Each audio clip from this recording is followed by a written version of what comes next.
How Parasites Ate School, and on hiking, camping, and listening to great books.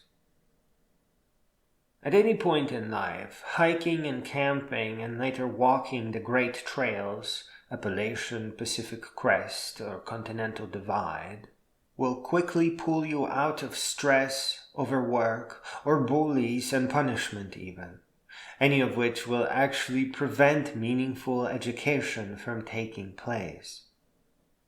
The stress of failing in school, the carrot and stick of GPA, and bullies, be they teachers or fractured students, also put an end to learning for real.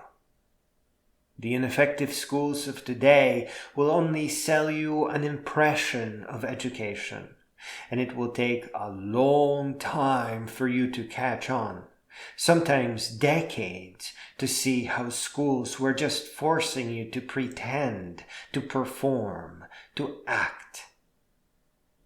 Stress is a large part of the overall reason why schools are not working. Organized education was actually a perfect brew that called out to liars. Any and all of humanity's great achievements must be designed ground up to resist corruption. That was not the case with schools.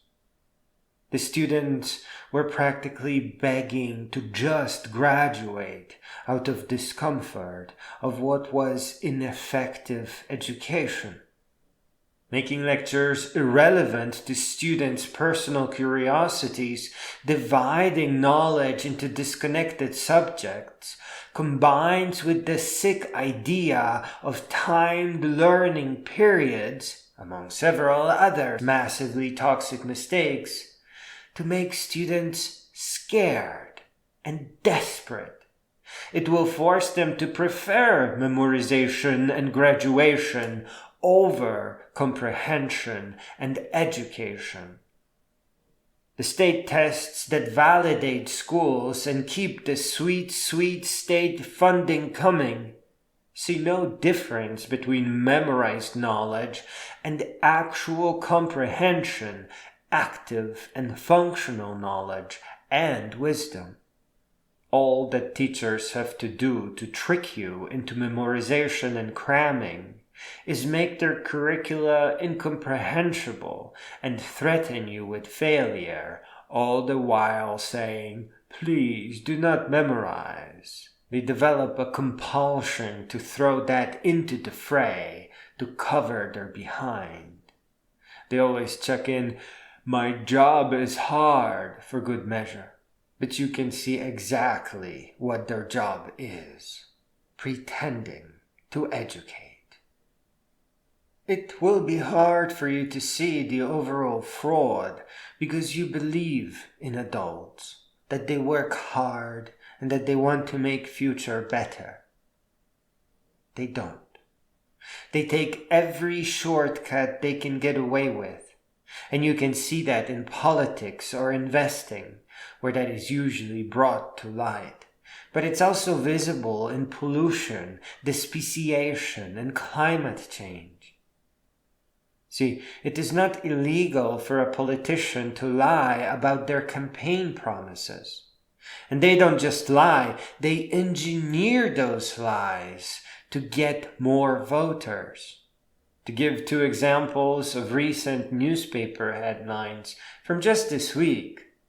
One executive is asking if curing disease is a good business strategy, and another said that creating unemployment is a way of teaching that an employee is not a gift to the company, but that the job is a gift that the employee should learn to appreciate. Oh yes, this is quite mad. A lot of these ghouls are driven by antidepressants that long ago turned off their compassion and empathy and any kind of feelings towards others. But batshit crazy or not, They are firmly set in leadership positions and will stop at nothing to maximize their profits. These types of adults are considered to be exceptionally successful and lucky, and most adults today dream about those positions as they bring in tens of millions of dollars a year. Really, to say that schools were a perfect brew for parasites to take over and make students pretend to learn so that all the parasites simply get paid, that is an understatement. Once you have liars infiltrating a system that is based on trust, it is not possible to remove them at all, ever. For one, they will be showing family members and friends how to fake it until they make it, how to sharpen their teeth for a nice lamprey bite. And in other cases, creating family-owned businesses like cooking or grass cutting, where funds are simply optimized to flow in just one direction under the guise of "we're doing a great job, we're helping our community. We have nothing to do with the ineffective education at the center because we just cut the grass and make the meatloaf." When schools stop being about effective education and the business networks around them grow, it is an infection. It is not kindness or helping or progress. And in fact, entire new economies rise around corruption of education. Unforgivable by bankruptcy college loans that must be extracted by force from a student's paycheck as ordered by a judge, and fraudulent expensive textbooks, some of which are written by the so-called professor that teaches the very class. And to add a face punch to injury, they are sometimes comically sold in a convenient loose leaf form. And look at the economy of brand name universities that, among many other things, simply prove that education is not really the same for all. And these are just the visible examples. Stuff you can't see, like tolerance of drugs that improve the school's collective score, and mind-shattering, incredible harm, is simply kept invisible and in secret. It is washed and scrubbed and kept under lock and key. It is a corrupt system of layers and nested boxes, staffed and riddled by parasites. The occasional good teacher, often labeled as eccentric, isn't, at least at first, aware of what they get themselves into. They just wanted a job because they enjoyed what they thought was learning, and they wanted to teach. But schools are not for real teachers, not at all. You cannot repair any of this, not the standardized system of education. And you certainly cannot wait for a real education to come your way, because all the decisions you make in life are actually based on how much authentic knowledge you hold in your mind. Which is to say, the longer you wait, the more errors you will inject into your lifeline, and your mind will always interpret them as mistakes that you yourself made. And it was actually just fake education robbing you of authentic knowledge that put you against alcohol and drugs or bullies and maybe even stuff like military service. Real education is about preparing you for life, helping you refine your decision making, and helping you become enlightened. Fake education takes away your brilliance and natural curiosity just to replace it with memorization tricks and pretending and the carrot and stick of GPA and graduation. Please understand that it does not just cause a delay in your education. It takes your real education away. Your content of character. Your actual functional active knowledge that helps you create things. It takes it away. Go ahead. Ask your parents to explain about the mitochondria being the powerhouse of the cell. Let them show you their math skills. Ask them how proud they are of their education. I'm sorry.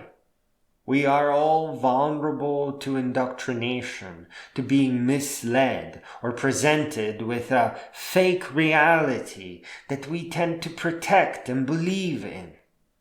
And this has been exploited for thousands of years, which is why you need to get your parents and walk the trails with narrated books playing in your ears.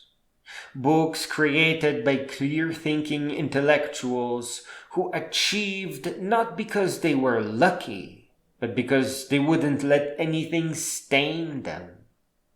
Let them teach you about restraint, dignity, nobility, unbreakability, fortitude, courage, honor, love, and insight, and foresight, and understanding, and authenticity, and heroism, and so much more. All the while, walking the great trails with your family and friends. Already creating a legacy, a place where you will forever feel at home at. When your parents find out how long the trails are, tell them it's just part of having babies. It never gets easier, especially now that you know how urgent your real education is. And that they are slowly realizing that it was probably a bad idea to just think of school as a convenient babysitter that will at the very least teach you how to socialize, and if they're lucky, get you shipped out of the basement straight into college, debt, and your own damn problems. Now go. Take your parents shopping. You will need nifty backpacks and rain covers, 3-season tents and sleeping bags, and gnarly Bowie knives, and cut-proof gloves. You will need tick spray, bug spray, hair spray, bear spray, and frickin' pepper spray, just in case Dad wants to stay on the couch. Please know that where you are headed, there is neither overwork, nor couch, nor TV. And in the quest for wisdom, you won't just discover knowledge, but youth, great health, endurance, joy, and a life so long and so filled with unforgettable memories that you will have no trouble discovering that to learn means to grow up, to grow all the way up until you become a great being whose positive and lasting contributions will pave a trail of adventures that will help countless others rise just the same.